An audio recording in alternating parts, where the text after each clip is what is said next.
नमस्कार साथियों, polity vision में आपका स्वागत है। अपना टॉपिक चल रहा है हाई कोर्ट। हाई कोर्ट का फॉर्मेशन हमने कर लिया है। आज देखेंगे हम ज्यूरिडिक्शन यानी उच्च न्यायालय को क्या क्या क्षेत्राधिकार प्रदान किए गए हैं। सर्वोच्च न्यायालय की अगर बात करते हैं तो सर्वोच्च न्यायालय की स्थापना भारत में 28 जनवरी 1950 को, यानी हमारा देश आज़ाद हो गया था और संविधान भी लागू हो गया था 26 जनवरी 1950 को। उसके 2 दिन बाद उच्च न्यायालय की स्थापना हुई। न्यायालय तो पहले भी था, लेकिन उसको सर्वोच्च का प्रदान 28 जनवरी 1950 को प्रदान की गई। और उच्च न्यायालय की बात करें, हम हमारे राजस्थान की बात करेंगे तो राजस्थान में उच्च न्यायालय की स्थापना हुई 1949 को, यानी स्वतंत्रता से पहले उच्च न्यायालय की स्थापना हो गई थी। तो जो अधिकार स्वतंत्रता से पहले उच्च न्यायालय को प्रदान किए गए थे वो ही स्वतंत्रता के बाद भी उसको प्रदान किए गए हैं। तो इसका उल्लेख किया गया है संविधान के अनुच्छेद 225 में, यानी जो पहले अधिकार प्रदान किए गए थे वो ही संविधान लागू होने के बाद भी उच्च न्यायालय को प्रदान किए गए हैं। राजस्थान के उच्च न्यायालय को, राजस्थान का उच्च न्यायालय जोधपुर में स्थित है और उसकी ब्रांच है जयपुर में। जयपुर राजस्थान की राजधानी है। तो क्या क्या क्षेत्राधिकार प्रदान किए गए हैं? सबसे पहले है आरंभिक क्षेत्राधिकार। प्रारंभिक क्षेत्राधिकार के अंतर्गत जो उच्च न्यायालय है राजस्व एकत्रीकरण संबंधी मामलों की सुनवाई करता है, यानी टैक्सेस, जो विभिन्न प्रकार के टैक्स लिए जाते हैं राज्य के, उनसे संबंधित कोई विवाद होता है तो वे उस विवाद की सुनवाई राज्य के उच्च न्यायालय में की जाती है। किसी अधीनस्थ न्यायालय में इसकी सुनवाई नहीं की जाती है। मौलिक अधिकार, नागरिकों को 6 मौलिक, मूल संविधान में 7 मौलिक अधिकार थे और 44वें संविधान संशोधन के द्वारा संपत्ति के अधिकार को कानूनी अधिकार बना दिया गया है। तो वर्तमान में नागरिकों के 6 मौलिक अधिकार है। तो मौलिक अधिकारों से संबंधित अगर कोई विवाद आता है तो वो विवाद उच्च न्यायालय और सर्वोच्च न्यायालय दोनों में उसके विरुद्ध अपील की जा सकती है। यानी नागरिकों को प्रदान किए गए हैं मौलिक अधिकार।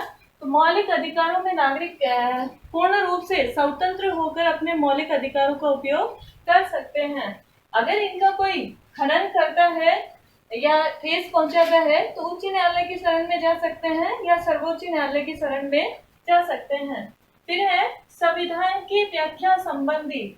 अगर कोई प्रश्न संविधान की व्याख्या संबंधी है तो ऐसे विवाद की सुनवाई की जाएगी उच्च न्यायालय या सर्वोच्च न्यायालय में।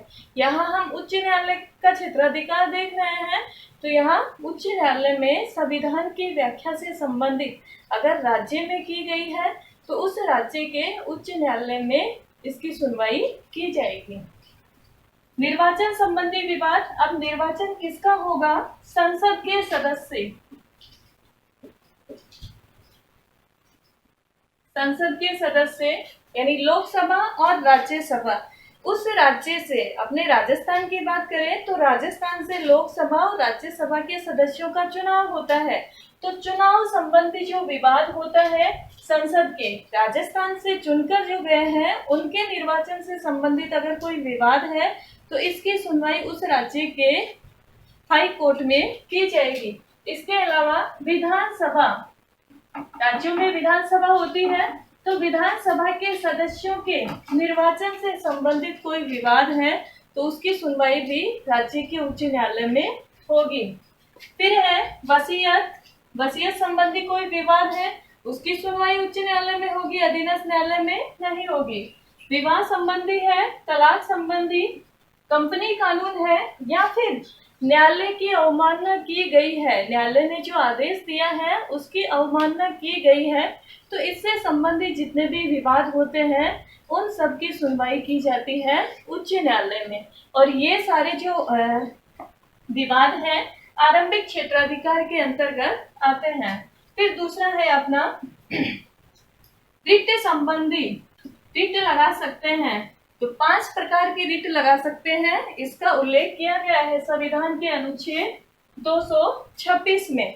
तो जो 226 के तहत कहा गया है, यानी कोई भी व्यक्ति जिसके अधिकारों का हनन हो रहा है तो वो व्यक्ति रिट लगा सकता है। अब किस तरह से रिट लगा सकते हैं ये देखते हैं। बंदी प्रत्यक्षीकरण, 5 प्रकार की रिट लगाई जाएगी। पहली है बंदी प्रत्यक्षीकरण।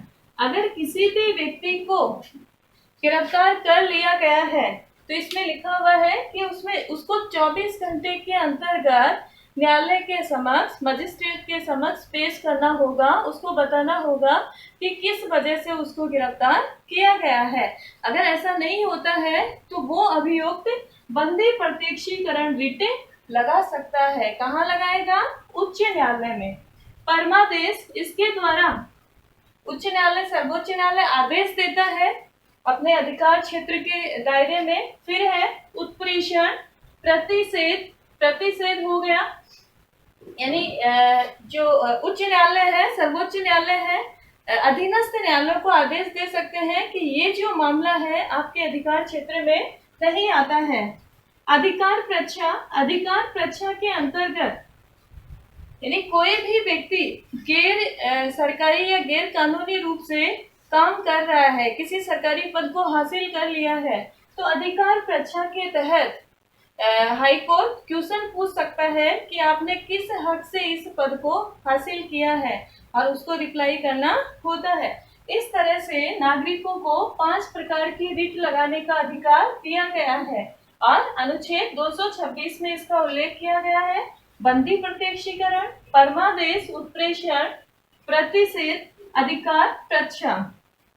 उत्प्रेषण के अंतर्गत यानी न्यायालय ऑर्डर देता है कि आप सुचारू रूप से, यानी ये जो कार्य है ये आपके अधिकार क्षेत्र में नहीं आता है, तो आप इसको अपने दायरे में मत लीजिए।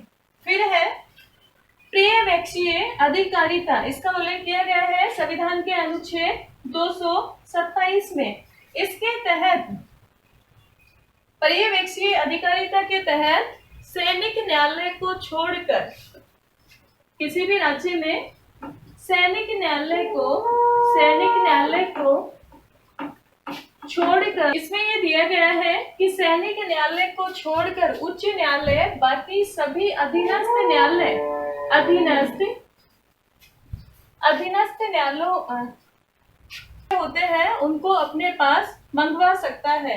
ये पर्यवेक्षीय अधिकारिता के अंतर्गत है, और उन विवादों की जो सुनवाई होती है वो उच्च न्यायालय कर सकता है। इसका उल्लेख किया गया है अनुच्छेद 227 में। फिर है अभिलेख अधिकारिता। उच्च न्यायालय को अभिलेख न्यायालय भी कहा गया है। अभिलेख न्यायालय, इसका उल्लेख किया गया है अनुच्छेद 215 में। यानी उच्च न्यायालय के द्वारा जो भी फैसले दिए गए हैं वो साक्ष्य के रूप में रखे जाएंगे, और उन निर्णयों के विरुद्ध कोई भी प्रश्न नहीं उठा सकता। इस वजह से इसको अभिलेख न्यायालय कहा गया है।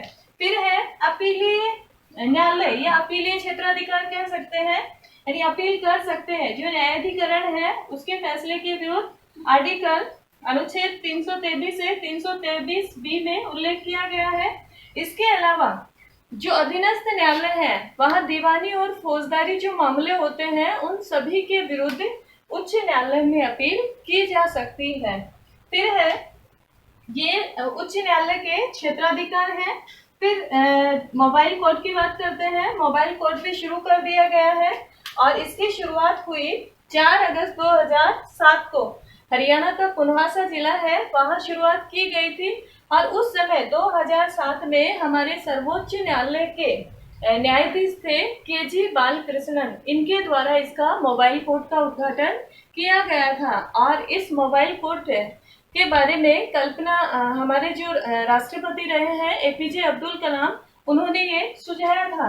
इस मोबाइल कोर्ट के तहत दूर दराज और पिछड़े क्षेत्रों के जो लोग हैं वो न्याय प्राप्त करने के लिए जा नहीं सकते हैं, उनको इतना नॉलेज नहीं होता है, तो उनको न्याय प्रदान करने के लिए मोबाइल कोर्ट की शुरुआत की गई है। तो इस तरह से हमने देखा उच्च न्यायालय का क्षेत्राधिकार।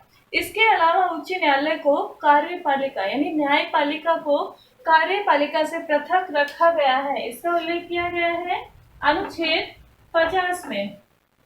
और जो भी न्यायाधीश होते हैं वो स्वतंत्र होकर अपने कर्तव्यों का पालन कर सकते हैं। कार्यपालिका इसमें कोई अपना हस्तक्षेप नहीं करेगी।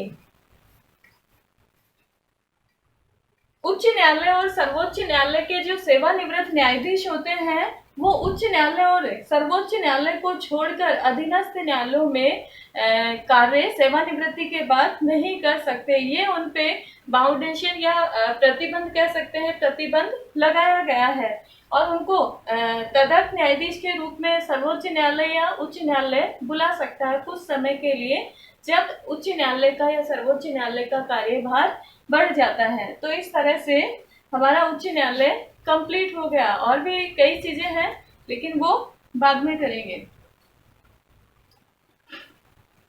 अब सुप्रीम कोर्ट और हाई कोर्ट के जो न्यायाधीश हैं उनका कंपैरिजन करते हैं, यानी संगठन कैसे होता है। हाई कोर्ट, सुप्रीम कोर्ट की बात करें तो सुप्रीम कोर्ट संघीय न्यायालय है और संघीय न्यायालय एक होता है जो दिल्ली में स्थित है। इसकी पीठ कहीं भी ट्रांसफर की जा सकती है, यानी अन्य स्थान पर भी सुप्रीम कोर्ट को स्थापित किया जा सकता है। और हाई कोर्ट की अगर बात करें तो हाई कोर्ट एक राज्य का हो सकता है, एक हाई कोर्ट एक से अधिक यानी दो या दो से अधिक राज्यों का भी एक हाई कोर्ट हो सकता है, दो या दो से अधिक राज्यों और संघ शासित प्रदेश का भी एक हाई कोर्ट हो सकता है। वर्तमान में 25 हाई कोर्ट है। अब न्यायाधीशों की नियुक्ति किसके द्वारा की जाती है। सर्वोच्च न्यायालय के न्यायाधीशों की नियुक्ति भी राष्ट्रपति के द्वारा होती है और उच्च न्यायालय के न्यायाधीशों की नियुक्ति भी राष्ट्रपति के द्वारा ही की जाती है। फिर है योग्यता, भारत का नागरिक हो, इधर भी भारत का नागरिक होना चाहिए।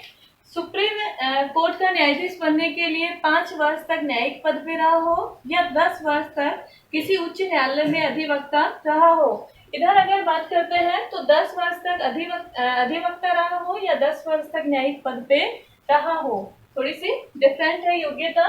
सेवानिवृत्ति 65 वर्ष की आयु में सुप्रीम कोर्ट के न्यायाधीशों की सेवानिवृत्ति हो जाती है। हाई कोर्ट की अगर बात करें तो हाई कोर्ट के न्यायाधीशों की 65 वर्ष की आयु में सेवानिवृत्ति होती है। और इनको सेवानिवृत्ति से पहले कैसे हटा सकते हैं, संविधान में लिखा हुआ नहीं है। संविधान में ये लिखा हुआ है कि जिस विधि के द्वारा भारत के राष्ट्रपति को हटाया जाएगा उस विधि के द्वारा ही न्यायाधीशों को हटा सकते हैं। तो भारत के राष्ट्रपति को महाभियोग की प्रक्रिया के द्वारा हटाया जाता है, यानी संसद के अनुमोदन के द्वारा न्यायाधीशों को हटा सकते हैं। इधर हाईकोर्ट के न्यायाधीशों को भी संसद के अनुमोदन के द्वारा हटा सकते हैं। फिर है ट्रांसफर। सुप्रीम कोर्ट एक है, इस वजह से इसके न्यायाधीशों का ट्रांसफर नहीं होता है, यानी ट्रांसफर करेंगे तो कहाँ करेंगे, क्योंकि वो तो सुप्रीम है, सर्वोच्च है और सर्वोच्च एक ही है, दूसरा नहीं है, तो दूसरे में कहाँ भेजेंगे, तो इनका ट्रांसफर नहीं होता है। उच्च न्यायालय के न्यायाधीशों का ट्रांसफर होता है। एक राज्य से दूसरे राज्य में उच्च न्यायालय के न्यायाधीशों का ट्रांसफर किया जा सकता है। किसके द्वारा किया जाता है, राष्ट्रपति और सर्वोच्च न्यायालय के जो मुख्य न्यायाधीश होते हैं इनके द्वारा ट्रांसफर किया जाता है। High court, supreme court high court के द्वारा जो निर्णय दिए गए हैं उनको मानने के लिए बाध्य नहीं है। हाई कोर्ट बाध्य नहीं कर सकता है कि हमने जो निर्णय दिया है सुप्रीम कोर्ट को मानना पड़ेगा, लेकिन सुप्रीम कोर्ट के द्वारा जो निर्णय दिया गया है उसको मानने के लिए हाई कोर्ट बाध्य है। ठीक है, आगे देखते हैं इनका वेतन। सुप्रीम कोर्ट के मुख्य न्यायाधीश का वेतन है 2,80,000 रुपए, अन्य न्यायाधीशों का है 2,50,000 रुपए। और सुप्रीम कोर्ट में कुल न्यायाधीश वर्तमान में 34 है, 33 प्लस एक मुख्य न्यायाधीश, यानी कार्यभार बढ़ गया है तो न्यायाधीश मैक्सिमम इतने 34 हो सकते हैं। हाईकोर्ट के न्यायाधीशों का वेतन है 2,50,000 मुख्य न्यायाधीश का है और 2,25,000 है अन्य न्यायाधीशों का। ये 7वां वेतन आयोग लागू होने के बाद हुआ है। फिर है सेवानिवृत्ति। रिटायरमेंट होने के बाद सुप्रीम कोर्ट के न्यायाधीश कहीं भी वकालत नहीं कर सकते हैं, क्योंकि सर्वोच्च न्यायालय से न्यायाधीश रिटायर हुआ है तो बाकी सर्वोच्च से नीचे के न्यायालय हैं, इस वजह से ये कहीं भी वकालत नहीं कर सकते हैं। और हाई कोर्ट से जो न्यायाधीश रिटायर हुआ है, सेवानिवृत्त हुआ है, वो सुप्रीम कोर्ट में कर सकता है। जिस न्यायालय से हुआ है, जिस राज्य के हाई कोर्ट से हुआ है उसमें नहीं कर सकता, अन्य हाई कोर्ट में वकालत कर सकता है। इसके अलावा इनके वेतन जो भत्ते जो है ये भारत की संचित निधि के द्वारा दिए जाते हैं।